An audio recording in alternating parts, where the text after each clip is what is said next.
This is the site of the United States' last famous duel. This is the infamous Broderick-Terry duel site.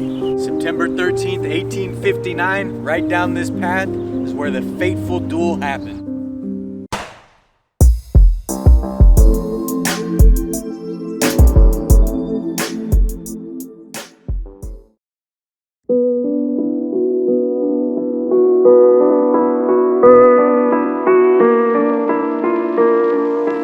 Welcome to the Something or Other tour. We're in San Francisco, California, just by Lake Merced, and right down this path, one of the most infamous duels in American history took place. On September 13th, 1859, California State Supreme Court Justice David Terry, the California State Senator David Broderick, two former friends, had it out. Broderick was a fierce abolitionist, and Terry wanted California to be a slave state. This is the very beginning, early days of California statehood. This mini park is tucked away. They do have a marker here. You can follow this, walk past it through the gates. First thing you'll see after the plaque is this little obelisk with an arrow saying that away to the duel site. All right, back here. Really cool, beautiful spot. The golf course is right here. Lake Merced's right around the corner. Tucked down this little path is this amazing American history. You could argue that what happened right here changed the course of the United States forever. A few years prior to the duel, David Terry won the election to become a California Supreme Court Justice. Not long after that, there was some political turmoil. Terry was known for having a hot temper. This wasn't the first time he was part of a duel. It wasn't the first time he was involved in political violence. Justice Terry was traveling to San Francisco to help negotiate these issues, and he was kidnapped by armed gunmen. Terry was a big fella, and he was known to carry a Bowie knife. He ended up stabbing one of the kidnappers. A couple years later, he was up for re-election, and at this point, the slavery debate was at a fever pitch. His old friend, David Broderick, was a free soiler. He did not want California to be a slave state, and he was actively fighting against it. So Terry felt betrayed by his friend and thought that he lost his re-election because of all the strides that Broderick had made to fight against slavery in California. So Terry was like, you keep talking all this anti-slavery stuff. I lost re-election. What's up, pal? Thought we were buds. But fortunately for California, Broderick kept his integrity. David Broderick was born in 1820, son of Irish immigrants. After an unsuccessful U.S. House of Representatives bid in the mid-1840s, when the gold rush kicked off, he came out to gold country in Northern California. He found some business success there, and he ended up running for California State Senate and won. We should not allow slaves in California. We should absolutely have slaves in California because I'm an awful, awful man. And my mom probably didn't raise me right. My breath stinks. I don't use my blinker. I don't throw my trash away in the proper receptacle. And you can probably tell from my energy that I have a very, very small... Whoa. I know this is a silly show, and I have fun and I joke around with these locations, but trust me, I take this kind of history very, very seriously. A lot of blood, sweat, tears, death, terrible things are behind where we are today, our freedoms that we have today, diversity, growth, and opportunities we have today. And that's not to say it's not still a problem, because it absolutely is. The ramifications of slavery still exist today, and the ripples from centuries of evil are still felt today. And we need to be cognizant and learn to unroot those evils and unroot those prejudices and hateful ideas. It's deeply ingrained in our psyche and our system. In the decades leading up to the Civil War, as Congress would add new states to the Union, as a compromise, they tried to add an equal number of free states and slave states. So when California's statehood was on the table, the debates fired up and the fight raged on. The Democratic Party began to splinter. David Broderick here, he was a free soiler. He wanted California to be a free state. But Terry here, he was an advocate for slavery. David Terry represented the chivalry wing of the Democratic Party, which was fiercely pro-slavery. The Republican Party had just emerged, Lincoln was their figurehead, and they were primarily anti-slavery. So as they fought that battle, the Democrats started to split. These two were friends in the Democratic Party, and they found themselves on opposite sides of this issue.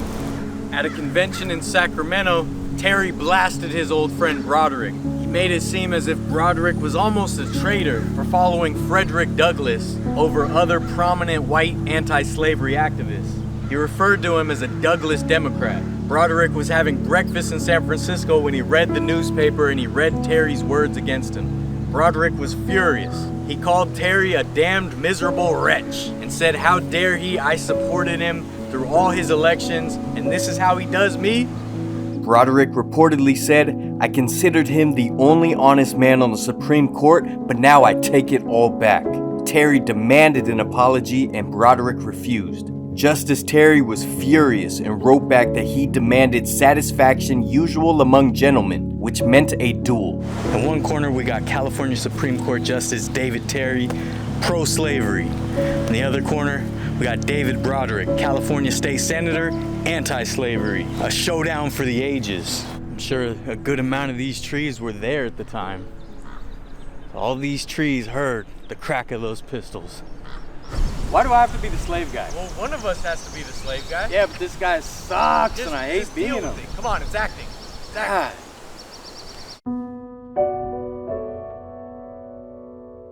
3 days prior, they had attempted to duel in another location. But dueling back then wasn't quite legal. A big enough crowd had formed, the police showed up, and they shut the whole thing down. So dueling was outlawed, but they would still find ways to do it. These were angry men. So 3 days later, they came to this secluded spot right by Lake Merced. There was a sizable crowd of about 80 people here, but no law enforcement showed up. The duel was about to commence. David Broderick won the first coin toss. He got to choose position. He chose that spot right there with the sun to his back. David Terry won the second coin toss. He got to choose the weapons, and he chose .58 caliber Belgian pistols. They stood apart about 10 paces. As David Broderick stood here, he attempted to draw. The pistol misfired, shot right into the ground, leaving him wide open to David Terry's shot. Duels seem barbaric, but they had gentlemen's rules. And it just so happened that David Terry was able to select the weapons that he was familiar with. Some say he knew one had a hairpin trigger, or he possibly sabotaged the pistol that he gave to David Broderick. After Broderick's pistol misfired into the dirt, Terry lined up his shot, shot him right through the chest. Terry thought he just wounded Broderick. Broderick was rushed to a home in Black Point, over by Fort Mason, an area where a bunch of free soilers were living. When he was injured, Broderick was brought here to the Haskell house, one of Broderick's friends and political allies. He fought for about 3 days before succumbing to his injury. He died in this house right here. He was given a grand funeral at Portsmouth Square. We'll talk about that in a future video, hopefully. They took him over to Laurel Hill Cemetery, gave him a huge monument. He became a martyr for the anti-slavery movement. Passed away in that house right there. I mean, that's amazing. It's still a private residence to this day. I wish I could get access, that would be amazing. We think of the Civil War in the South and the East Coast, but it was being fought coast to coast, politically at least.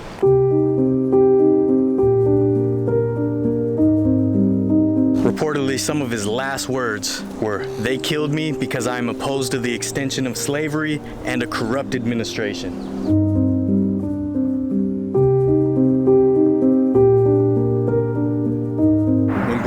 Was exhumed from Laurel Hill. They brought him here to Cypress Lawn Cemetery in Colma, California. All of San Francisco's cemeteries, in a controversial move, were dug up, the bodies exhumed, and moved mostly to Colma.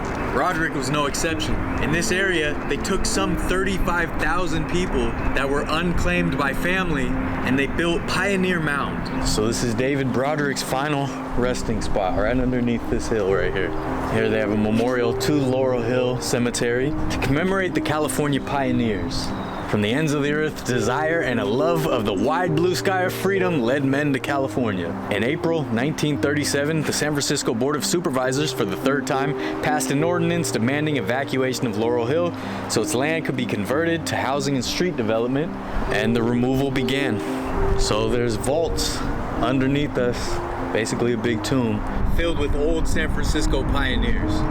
35,000 men and women. David Broderick being one of them. I wish they could have saved his memorial from Laurel Hill. It looked pretty amazing. The reality of the pioneers versus the story is a little different, considering all the atrocities committed, all the cultures destroyed, all the people slaughtered. But I still love this history. It's a part of us. It's how we got here. It's important to know. I love Wild West history, as you guys know, and it's often romanticized, but I do not forget the reality of it as much as I do enjoy it, and I romanticize it myself. Right below our feet, whole bunch of pioneers.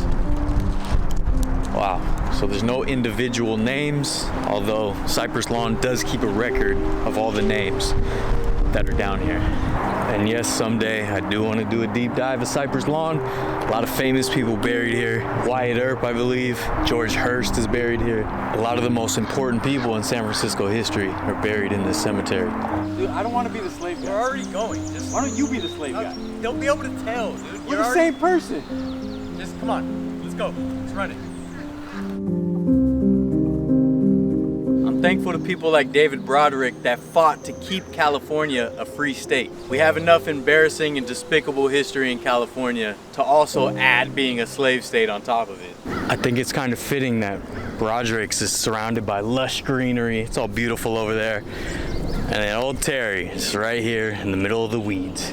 In 1932, this was dedicated a National Historic Place. So while Broderick became a martyr, some people say his intentions aren't exactly how they're portrayed. He was fiercely for workers' rights. They say he wanted the common man's labor to remain valuable. If you have slaves, no reason to pay the white man, right? But whatever his intentions were, it was the right end goal. So if that's true about Broderick, which I think is probably likely, I still have respect for what he ultimately was fighting for and died for right here. And it's important history, as much fun and silliness I sprinkle into the show. Broderick became a martyr, became incredibly popular in his death, and there's still a Broderick Street in San Francisco. Broderick Street is actually the street that the house from Full House is on. So the Tanners lived on Broderick Street. A little friendly advice. Never be against any civil rights. No matter what your personal biases are, if you hate a certain group of people, don't oppose their rights, all right? Suck it up, be on the right side of history. Otherwise, you will be remembered as a hateful, despicable, damned, miserable wretch. Heel clicks for no slavery. You know what I mean? Broderick's death and the icon he became for anti-slavery, warranted or not, changed the course of the country. Soon after that, Lincoln won the popular vote in California, which helped him secure his electoral college victory, and even more important, California remained in the Union during the Civil War. It's argued that Broderick's death contributed greatly to California's direction into the future and helped change public perception on slavery and the direction of the country. As for David Terry, the rest of his life was filled with more turmoil. He had more public scandals, prison stints, and ran around with a millionaire's mistress who was eventually committed to an insane asylum. David Terry saw the judge who he felt wronged him in one of his public trials. At a train station, he slapped him and then the judge's bodyguard shot him dead. David Terry died as he lived, embroiled in political violence. This spot changed the course of history, right here. Wonder if Broderick's bullet is still lodged in the dirt somewhere deep down. Apparently the pistols were never found, or they're in a private collection possibly. I heard conflicting information. Remember, we have a Patreon with a lot of cool behind the scenes stuff. If you'd like to support us further and get a bunch of bonus content, bloopers, behind the scenes extras, all kinds of stuff, it would be much appreciated so I can do more of these videos. That's it for the Broderick-Terry Duel site here in San Francisco, California. Check the history playlist. We got a bunch of other cool stuff like this. Like, subscribe, share, do all the cool things the cool kids do. Something or others to Vertlife.